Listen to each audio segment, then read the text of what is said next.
আমরা গতকাল রাত্রে এই ঘটনাটা শুনতে পেরেছি যে আমাদের বৈষম্য বিরোধী ছাত্র আন্দোলনের ভাইদের উপর আওয়ামী লীগ ফ্যাসিস্টের গাজীপুর মহানগরে কসাই খেত জাহাঙ্গীর আলম যে হুমকি দিয়েছিলেন যে তাদের সন্ত্রাসী বাহিনী যদি গাজীপুরে সমাবেশ করতে না পারে, চলাফেরা করতে না পারে, তাহলে এই দেশের কোনো সাধারণ মানুষকে তারা চলাফেরা করতে দিবে না।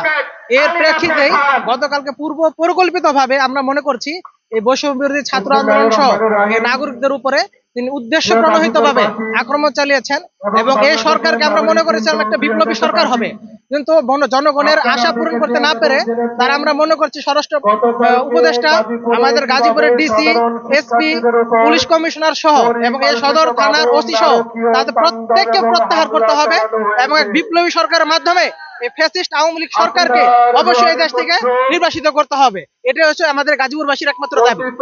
ফেসবুকে একটা প্রোগ্রামে তিনি তার বাহিনীকে বলে, আওয়ামী লীগকে বলে যে যদি বাংলাদেশের যদি ঢাকাতে আওয়ামী লীগের লোকজন দিনের বেলা শান্তিতে ঘুরতে না পারে তাহলে তারা ঢাকার মানুষকে রাতে ঘুমাতে দিবে না। তাদের দাবি তাদের মানে হলো যে তারা আমাদেরকে শান্তিতে রাতে ঘুমাতে দিবে না।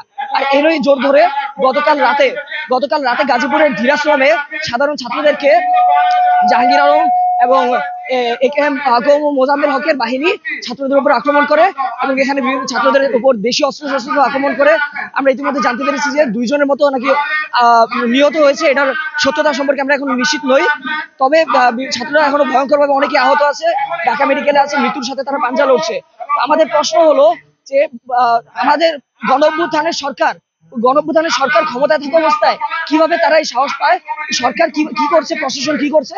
প্রশাসন কেন এখনো আওয়ামী লীগের বিরুদ্ধে পর্যাপ্ত স্টেপ কেন নিচ্ছে না? কেন তাদেরকে এখনো আওয়ামী লীগ কেন কিভাবে কোন সাহসের এখনো রাস্তায় রাখতে পারছে?